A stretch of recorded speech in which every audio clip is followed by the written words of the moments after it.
여러분 안녕하세요. 저는 방금까지 여러분들께 OT 강의에서 저에 대해서 소개를 해드렸는데요. 이제 저희 정말 공부를 해보러 가실까요? 2차 핵심 이론은 총 40강으로 구성이 돼요. 그러면 먼저 1강에 대해서 설명을 해드리도록 할게요. 보통 여러분들 수학의 정석 공부해보셨나요? 저는 고등학교 때 수학의 정석으로 공부를 했었는데요. 보통 그 집합이랑 명제 부분이 가장 까맣잖아요. 이 부분도 사실 그런 부분입니다.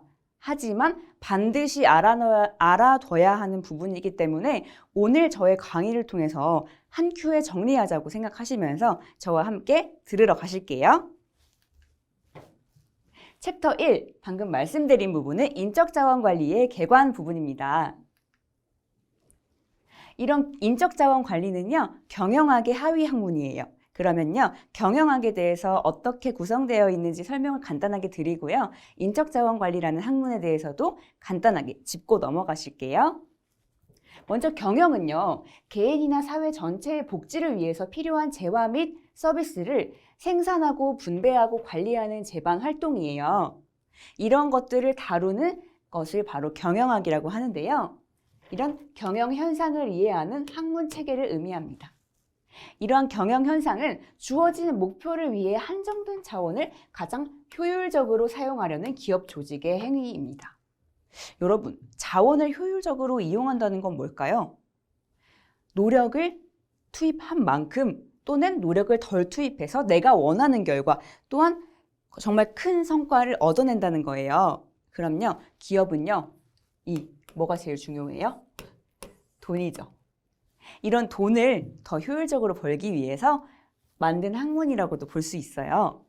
그럼요, 이런 경영학은요, 어떻게 구성이 될까요? 재무관리, 생산 및 운영관리, 마케팅, 또 우리가 오늘 배울 인사관리로 구성이 됩니다. 인사관리는요, 개인과 조직의 목표가 성취될 수 있도록 인력의 확보부터요, 이직까지 과정을 계획, 조직, 지휘, 조정, 통제하는 관리 과정으로 이해하시면 됩니다. 이 관리 과정은요, 페이올이라는 학자가 명명을 한 건데요. 이렇게 외우시면 될 것 같아요. 개조, 지조, 통. 벌써 두 문자가 등장한다고요? 라고 생각하시겠지만 굉장히 경영학에서 기본적인 내용이기 때문에 이 5가지 단어는 외우고 가실게요. 그렇고요. 오늘날에는요, 인사관리 대신 인적자원 관리의 개념으로 대체되어 가고 있습니다.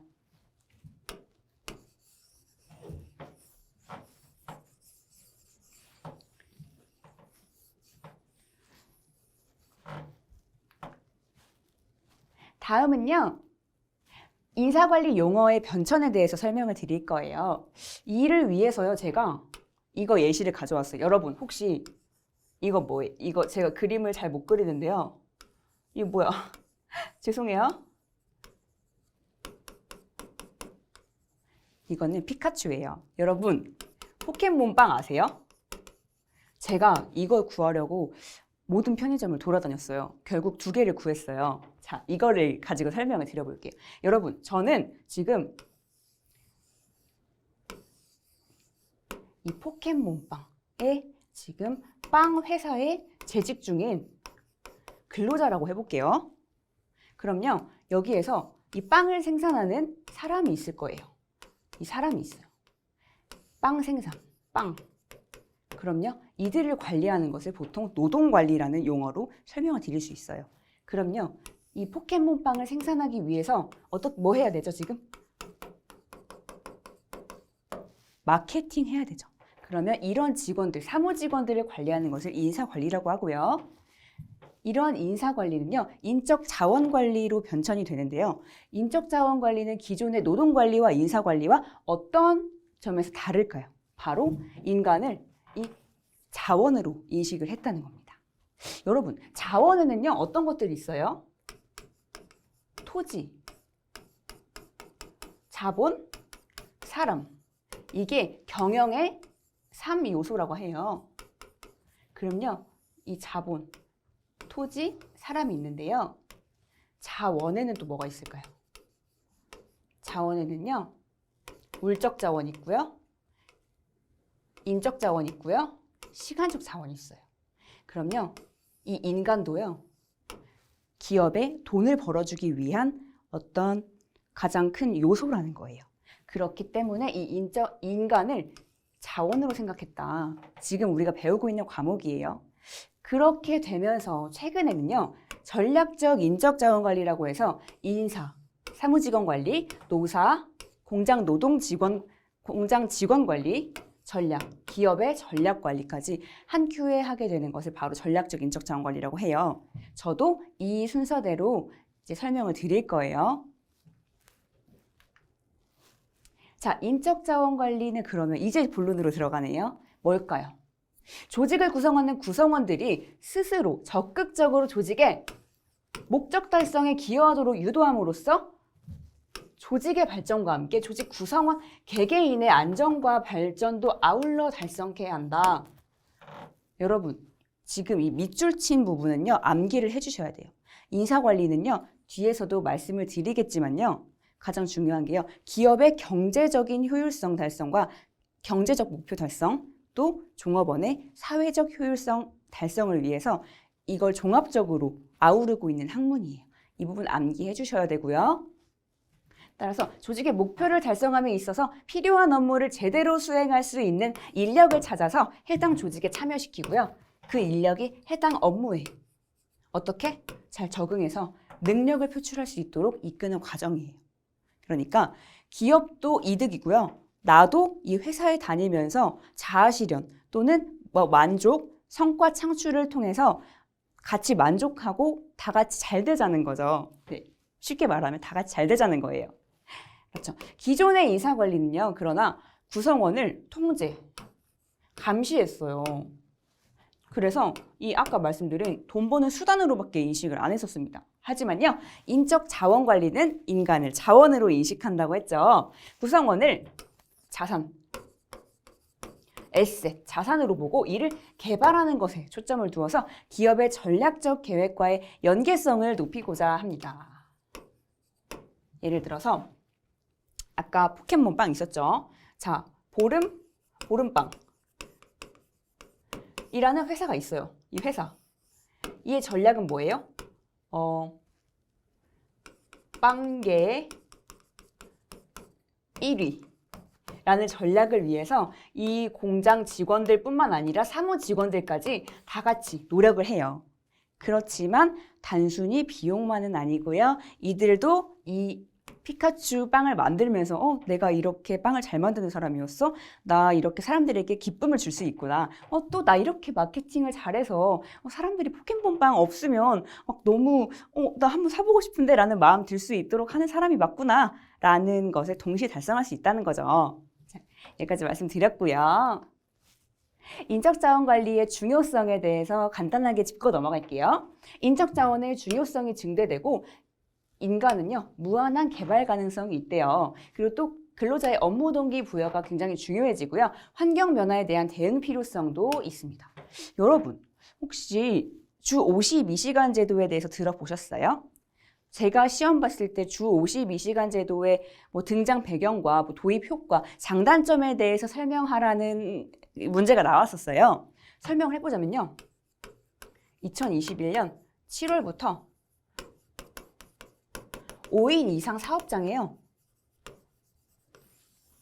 주 52시간 제도를 꼭 지켜야 하는 것이 바로 법제화가 되었어요. 여러분, 그러면요. 이거는 뭐예요? 기업을 둘러싸고 있는 환경 변화죠. 그렇기 때문에 인적자원관리도 이 주 52시간 제도 법제도 안에서 관리를 해야 된다는 거예요. 그렇기 때문에 이 인적자원관리는 그 독립적인 변수로서만 활동하는 해결하는 것이 아니라요.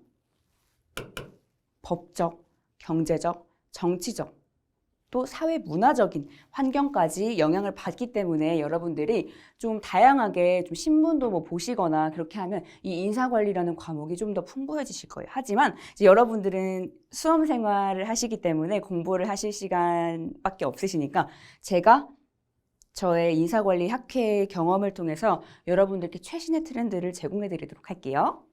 그리고요, 인적자원관리의 특징, 관리 대상으로서의 인간, 관리 주체로서의 인간, 그리고 또 사회와 문화적인 특성을 공유한다. 또한 특성을 반영해서 능력을 개발한다. 이거는요, 그냥 간단하게 한번 봐주시면 될 것 같아요. 또 여러분들 혹시 3인 공저라고 들어보셨나요? 네. 인적자원관리라는 교재 정말 많이 팔렸다고 하더라고요. 이거를 세 분이서 쓰셨는데요. 삼김이라고도 해요. 세 분의 김씨성을 가진 교수님들이 만드신 책인데요. 여기에서 보면요, 이 인적자원의 특징이 나와요. 그래서 먼저 성과의 주체. 성과란 여기서 직무성과와 행동성과를 모두 포함해요. 직무성과랑 행동성과가 어떻게 다른데? 직무성과는 뭐예요? 쉽게 말해서 일 잘하냐예요. 내한테 맡겨진 일 잘하냐예요. 제가 시대에 대해서 강의를 하고 있죠? 윤보름 노무사 강의 잘해? 라고 했을 때가 이 직무성과예요. 그럼요, 이 행동성과는 뭐냐면요, 50이라고 해서 조직 시민행동이라고 해요. 여기에는요, 뭐 이타심, 예의 등이 있죠. 등이 있는데요. 이거는 경영 조직론에서 자주 등장하는 용어여서 간단하게 짚고 넘어가 드릴게요. 행동성과라는 건요, 이타심, 예의 등에 관한 건데요. 그러니까 이거는 윤보름 노무사 일 잘해? 라고 물어보는 거고, 혹시 윤보름 노무사 좀 다른 사람을 배려할 줄 알아? 예의 있어?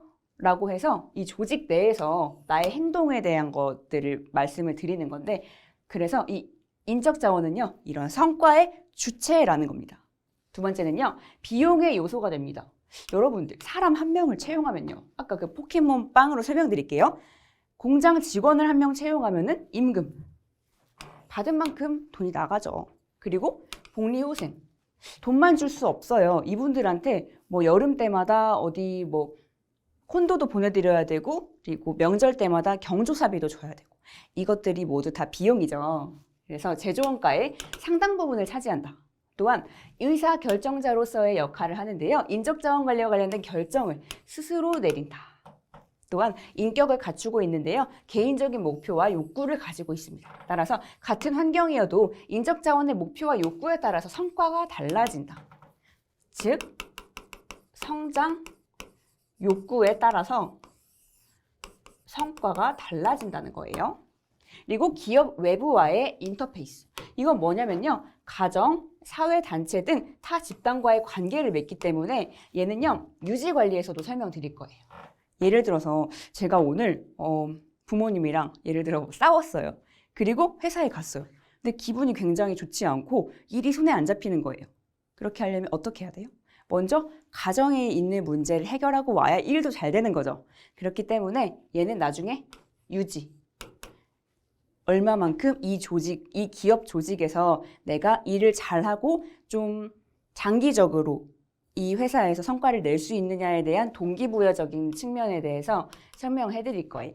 그래서 이거는 어떻게 두 문자를 따드릴 거면요, 성과의 주체 성, 비용의 요소 비, 의사결정자의 의, 인격을 갖춘 개인의 인, 기업 외부와의 인터페이스 기. 따라서 여기다가 적어 드릴게요. 성비의 인기. 성비라는 애가 인기가 많았대요. 여러분, 맥락 없는 두 문자 죄송해요. 그래도 외워주셔야 돼요.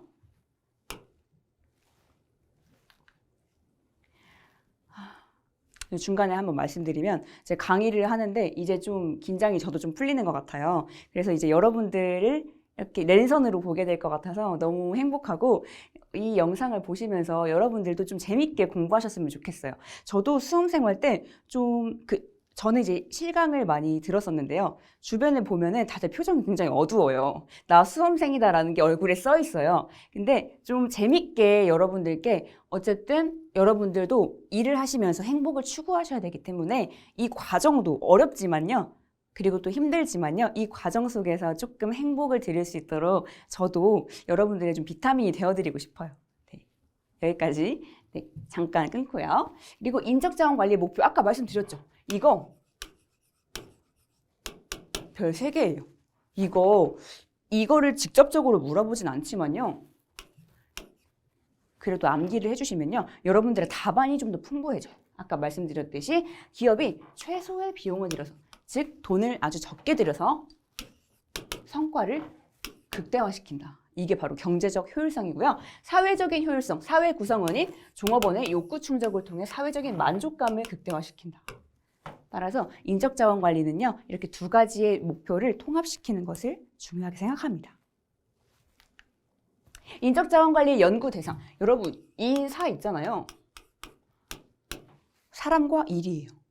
여러분들 생각하실 때 인사 관리는 어떻게 암기를 해야 되지? 아, 사람 관리하는 것과 직무 관리하는 것이 있지라고 나중에 제가 또 다시 설명해 드릴 텐데요. 이 두 가지 흐름을 가지고 가시면 돼요.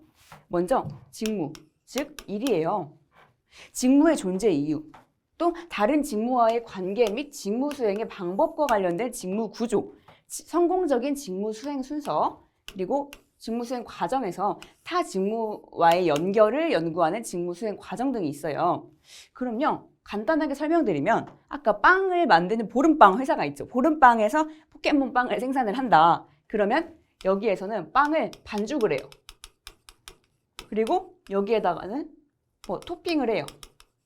그럼 반죽하는 사람, 토핑하는 사람, 마지막에 굽는 사람이 있어요. 그러면 이 직무 간의 뭐 관계에 대해서도 뭐 알 수가 있겠죠. 이런 것들을 지금 연구를 한다는 거예요. 그리고요, 직무 수행에 필요한 구성원의 지식, 기술, 능력 등을 연구를 합니다.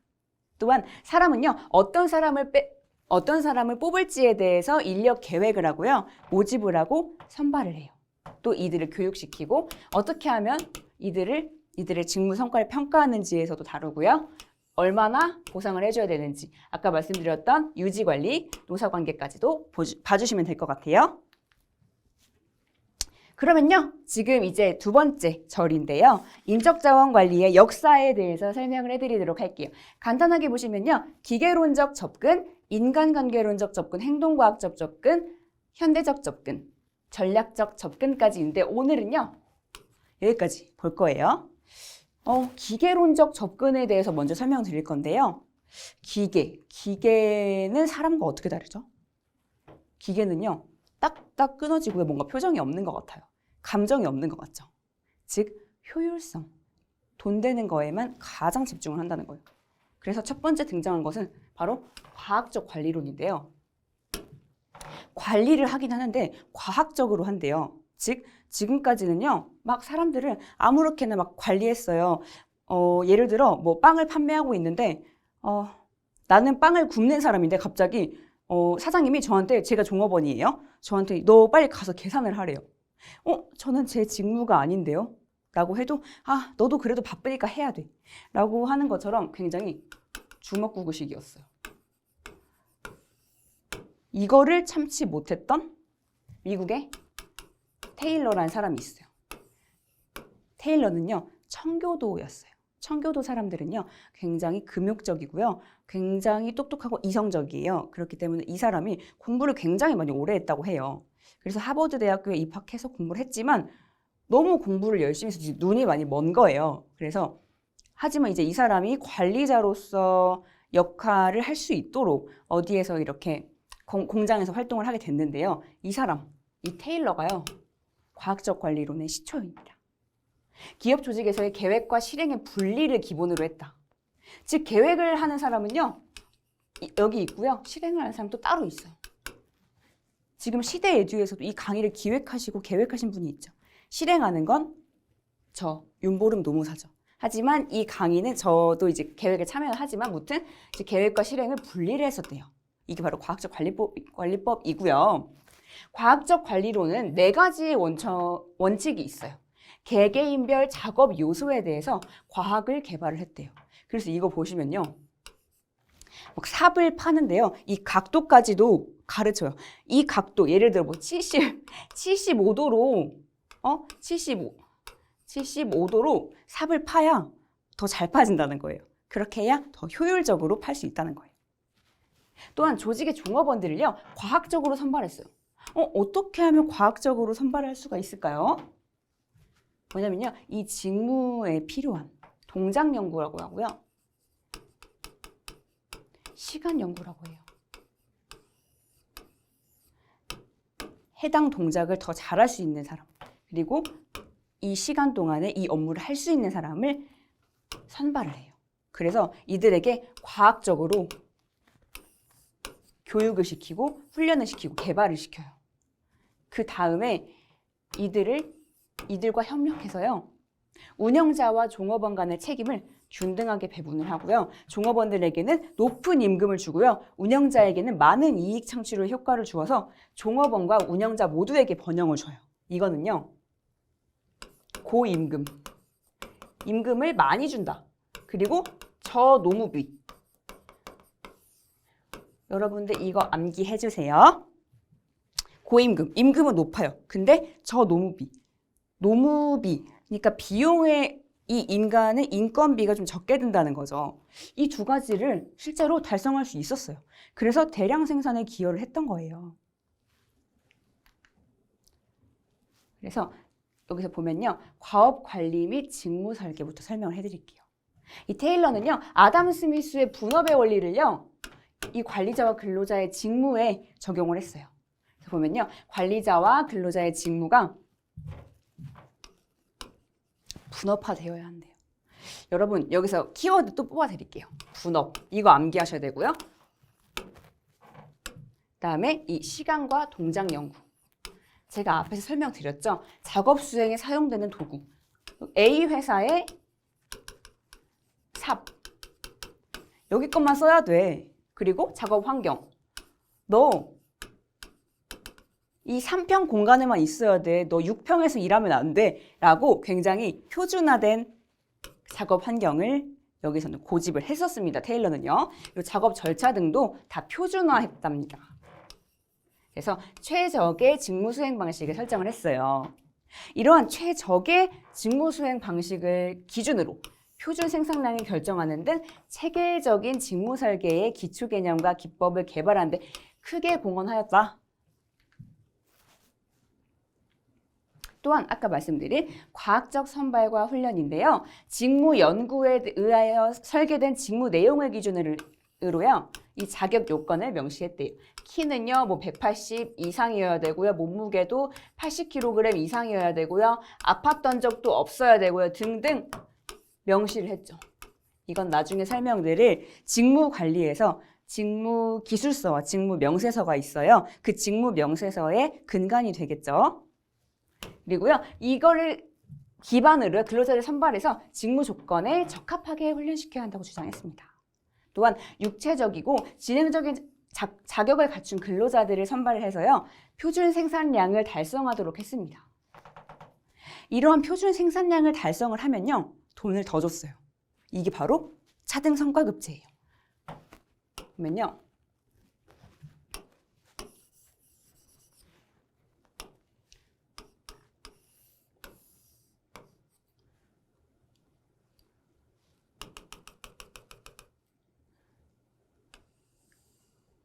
처음에요. 여기까지는요. 이때까지 시간.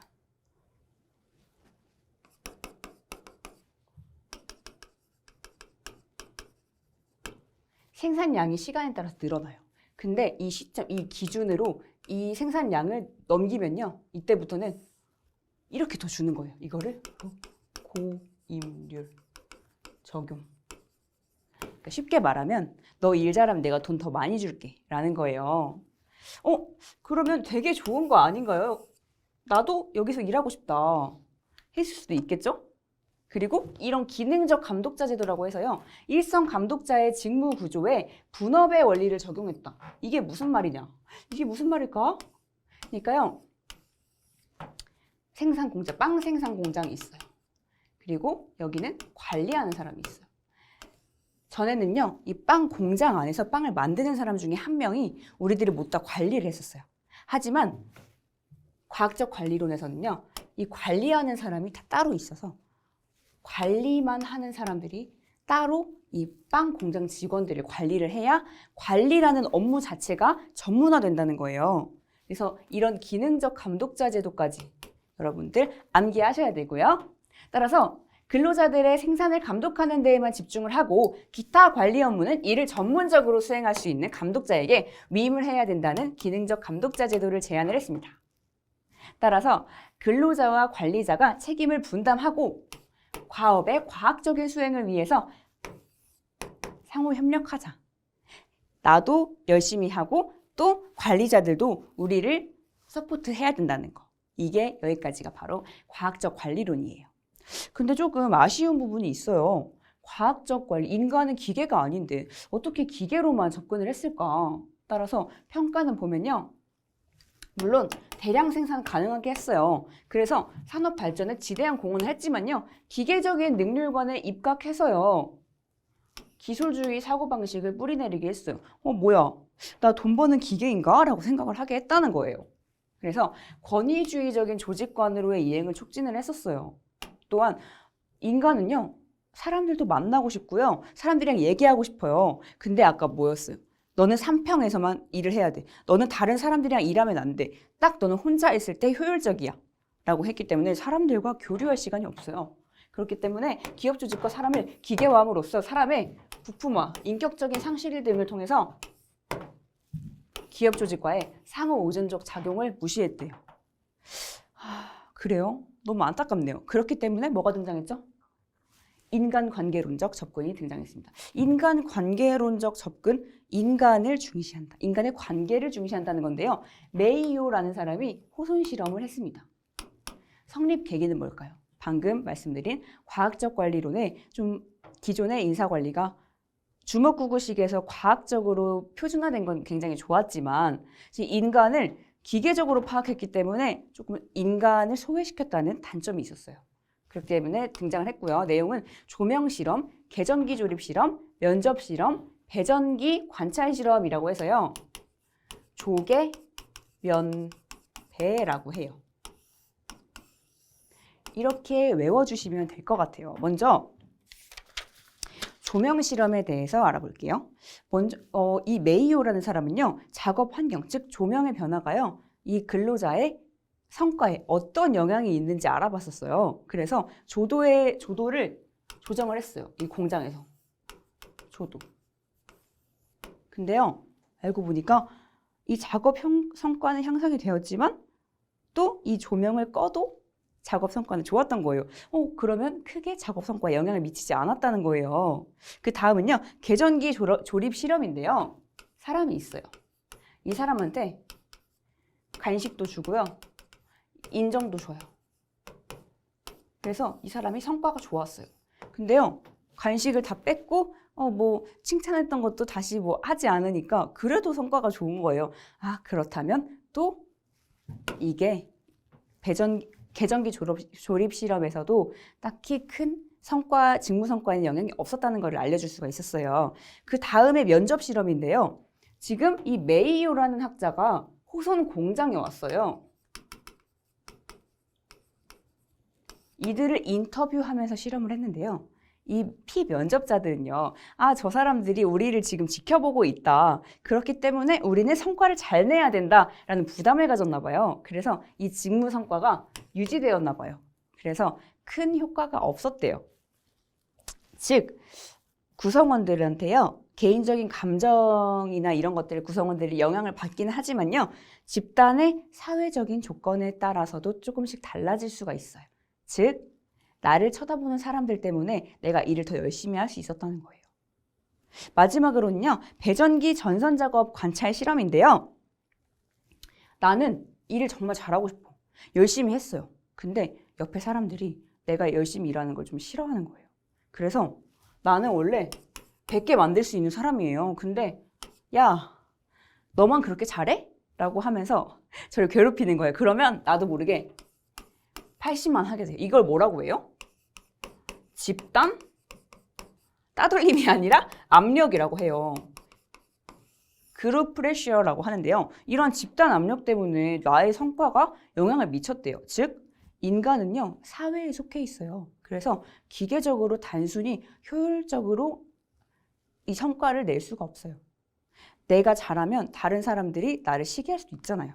자, 이런 부분을 따라서 현실적인 부분을 굉장히 많이 좀 다뤘다 라고 할 수 있고요. 이러한 메이요의 호손 실험은요. 공헌, 물리적인 조건의 개선보다는요. 종업원들이 가지고 있는 심리적인 요소들이 더 중요하다는 것을 파악할 수 있었습니다. 그렇기 때문에 종업원의 태도를 결정하는 것은요. 사회적, 개인적인 환경이나 종업원이 속한 비공식 조직 등의 힘입니다. 그래서 나중에 인간의 행동을 종합적으로 설명하는 행동과학 분야의 발전에 크게 기여했어요. 하지만 우리는 지금 인사 노무 관리를 배우고 있죠. 뭘 배우고 있어요? 지금 기업 내에서의 활동에 대해서 배우고 있죠. 근데 지금 조직이 없대요. 이런 비판이 존재해요. 그래서 그리고 기업 조직에 과연 비공식 조직이 존재하냐라는 비판이 있었어요. 또한 사용자가 실질적인 임금 인상이나 복리 후생보다는 비경제적인 보상만을 강조하는 사탕발림 인사관리가 등장을 했어요. 사실 여러분들 일을 왜 하죠? 가장 중요한 건 너무 솔직한가요? 전 돈이 되게 중요하다고 생각해요. 근데요, 실질적으로 임금 인상보다는 지금 우리 다 같이 열심히 잘해보자, 뭐 이번 주에 축구 동호회 가자라고 하면서 이 친목만을 강조할 수 있다는 거예요. 이런 복리후생만을 강조하는 사탕발림 인사관리가 존재했었다. 또한 이거는 과학적 관리론과 마찬가지로요, 조직을요 폐쇄적으로 봤어요. 조직 내 환경과의 의존 관계만을 연구하는 데 그쳤고요, 외부 환경과의 상호 의존적인 작용 관계는 설명하지 못했대요. 그러니까 외부의 사회적인 현상이나 경제적인 현상이나 정치적인 현상에 대해서는 다루지 않고 조직을 폐쇄적으로 보았다는 거예요. 다음 시간부터는요, 이 행동과학적 접근을 통해서 제가 인적자원관리 역사를 이어가려고 하는데요. 맥그리거의 X, Y 이론, 그리고 아지리스의 성숙, 미성숙 이론까지 정리를 하고 그 다음으로 이제 전략적 인적자원관리에 대해서 배워보도록 하겠습니다. 여러분, 저의 첫 강의를 들어주셔서 감사하고요. 저는 다음 시간에 2강에서 만나보도록 할게요.